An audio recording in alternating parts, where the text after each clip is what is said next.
Aleluya, Cristo ha resucitado. Gracias por permitirnos llegar a sus hogares por medio de este canal. Hoy estaremos hablando de ese momento que Cristo, después de la resurrección, se les aparece a sus discípulos.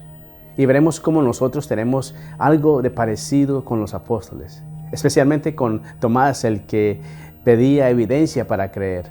La pregunta es, ¿por qué crees tú? Pon atención porque este mensaje te traerá un gran ánimo.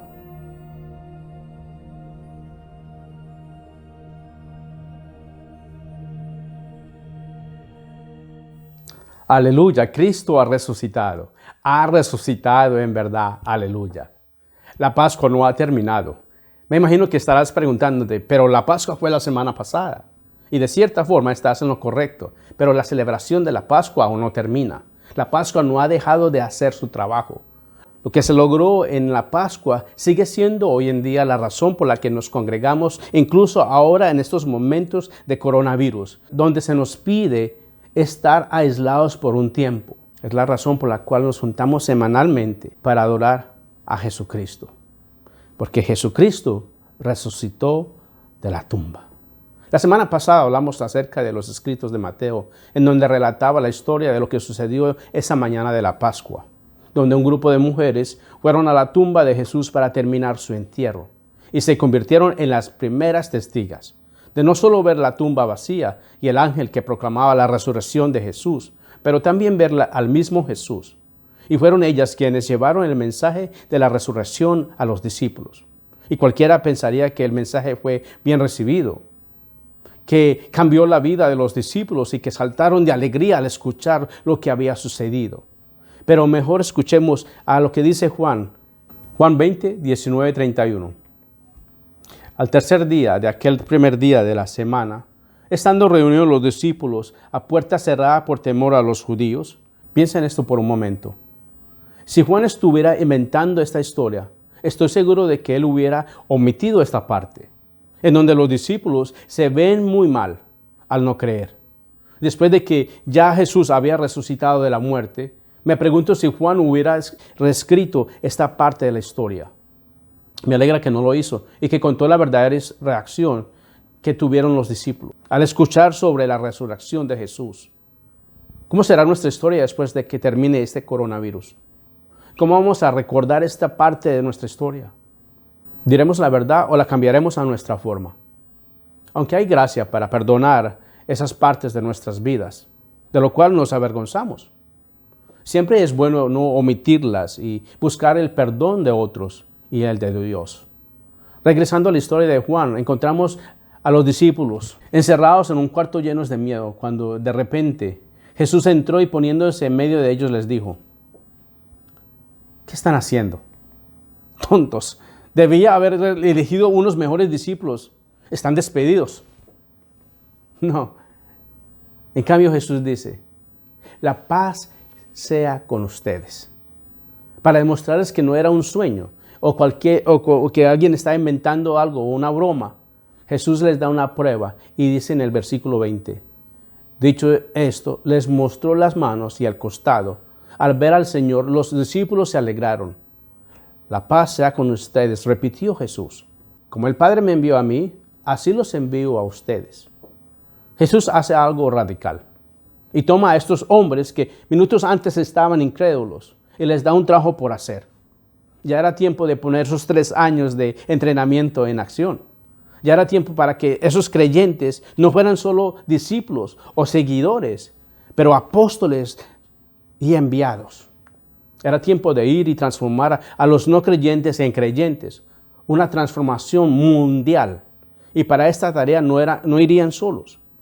En el versículo 22 dice lo siguiente. Seguido, sopló sobre ellos y les dijo, reciban el Espíritu Santo. A quienes les perdonen sus pecados les serán perdonados. A quienes no se los perdonen no se les serán perdonados. Así como prometió al principio antes de su muerte, Jesús les dio el Espíritu Santo ese domingo de la Pascua en la noche. No solo les da el Espíritu Santo, también les da el poder para perdonar pecados. Pero no todos los discípulos estaban presentes. Sabemos que Judas fue quien traicionó a Jesús y desesperado y afligido por ese acto, trágicamente se quitó la vida. Su forma de lidiar con su culpabilidad fue muy triste. Y esto me lleva a pensar que tal vez en estos momentos es posible que te sientas aislado y solo. Y aunque ya lo mencioné en semanas pasadas, quiero mencionarlo nuevamente. La salud mental es salud real. Y si estás luchando con sentimientos de desesperación, depresión y el peso es muy abrumador que sientes que te ahogas, busca ayuda. Ahora mismo. No tienes por qué pasar esto solo o sola. Busca ayuda hoy. Esto no se trata de falta de fe o algo por el estilo. Si estás batallando con tu salud mental, hay personas disponibles y capacitadas para ayudarte. La línea de ayuda de emergencia disponible para cualquier persona que esté experimentando una angustia emocional relacionada con el coronavirus. Llama al 1-800-985-5990 o envía un texto a Talk With Us al 66746 para hablar con un consejero. Si nosotros te podemos ayudar, envíanos un mensaje a nuestra página y responderemos lo más pronto posible. Recuerda, no estás solo o no estás sola. Regresando a la historia, Judas no estaba ahí tampoco. Otro de los discípulos dice en el versículo 24, Tomás, el que apodaban el gemelo y que era uno de los 12, no estaba con los discípulos cuando llegó Jesús. Así que los otros discípulos le dijeron, hemos visto al Señor. Mientras no vea la marca de los clavos en sus manos y meta mi dedo en las marcas y mi mano en su costado, no lo creeré, respondió Tomás. Antes de criticar a Tomás, recordemos que él estaba batallando con el mismo problema que batallaron los otros 10 discípulos que estaban encerrados en aquel cuarto. Y continúa en el versículo 26. Una semana más tarde estaban los discípulos de nuevo en la casa y Tomás estaba con ellos. Aunque las puertas estaban cerradas, Jesús entró y poniendo en medio de ellos los saludó. La paz sea con ustedes. Luego le dijo a Tomás, vergüenza te debería de dar, Tomás. ¿Por qué no creíste? Ahora vete de mi vista, ya no quiero verte más. No quiero que seas parte de mi equipo. No, más bien Jesús le dice, pon tu dedo aquí y mira mis manos. Acerca tu mano y métela en mi costado. Y no seas incrédulo, sino hombre de fe.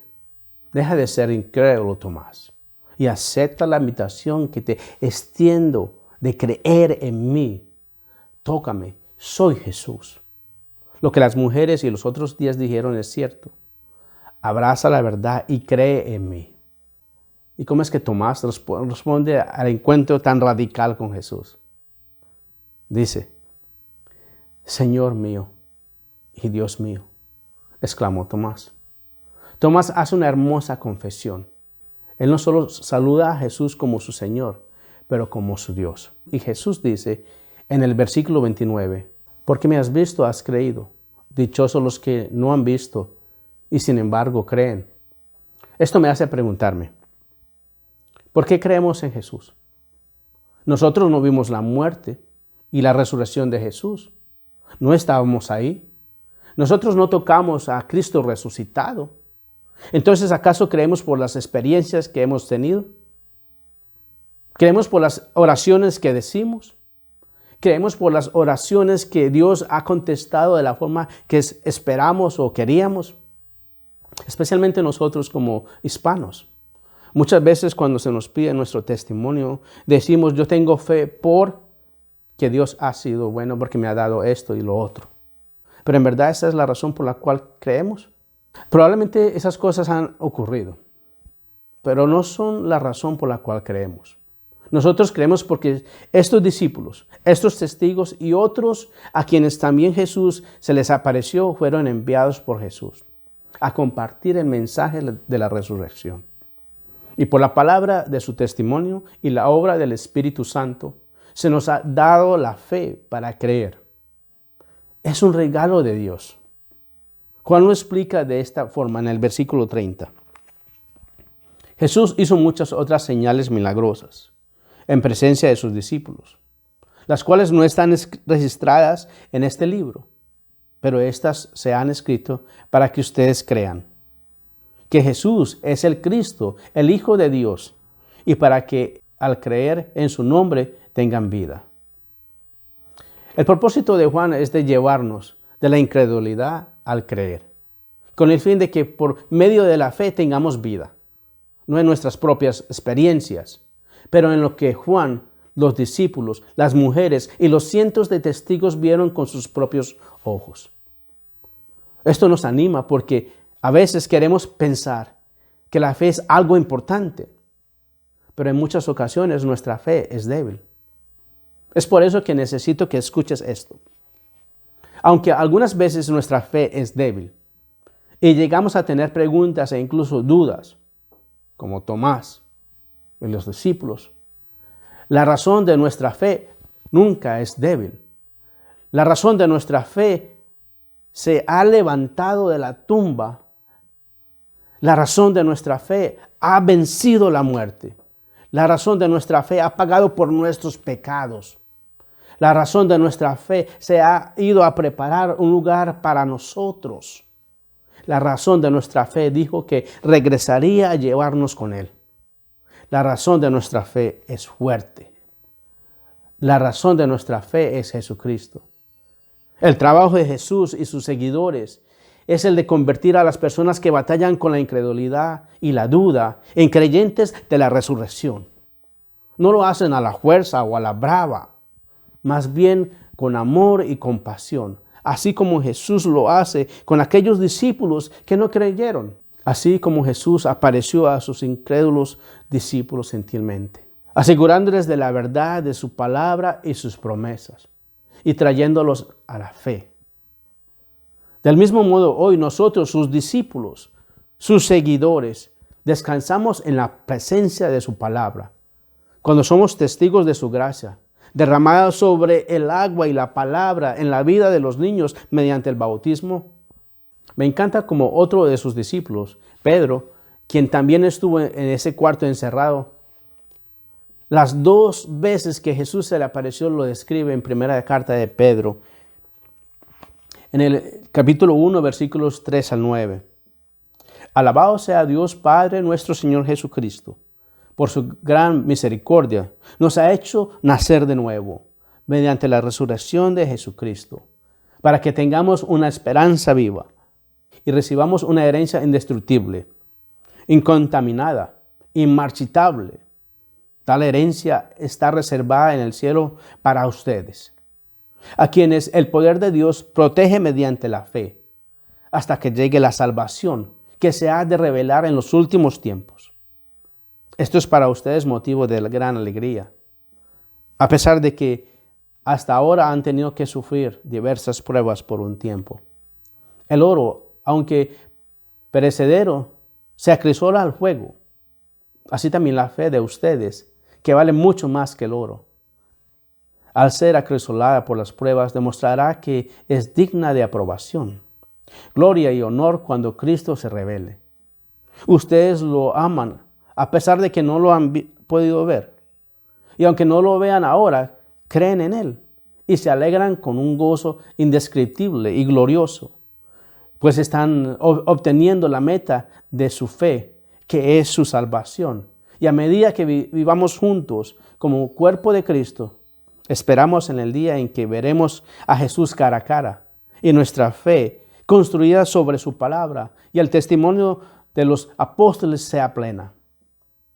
Por ahora podemos unirnos a las filas de los apóstoles y buscar a aquellos que aún no creen, a llevarlos a Jesús, el Salvador que murió, resucitó entre los muertos y el centro de nuestra fe. Por eso es que creemos, por Jesucristo, por su gracia, por su amor. Aleluya, Cristo ha resucitado en verdad. Aleluya. Amado Dios, te damos gracias por la oportunidad que nos das de escuchar de tu palabra. Te pedimos, Señor, que por medio de este gran ánimo de saber de que amoroso, compasivo Jesús que está en nosotros, en medio de nosotros y por nosotros. Que hoy, Señor, podamos ser esos discípulos que alegremente comparten el mensaje con aquellos que le rodean. Por el precioso, amado regalo que Cristo nos ha concedido y por el poder que Él tiene sobre nosotros. Amén. Que el Señor les guarde y bendiga en esta semana. Recuerden que Jesús ha resucitado en verdad.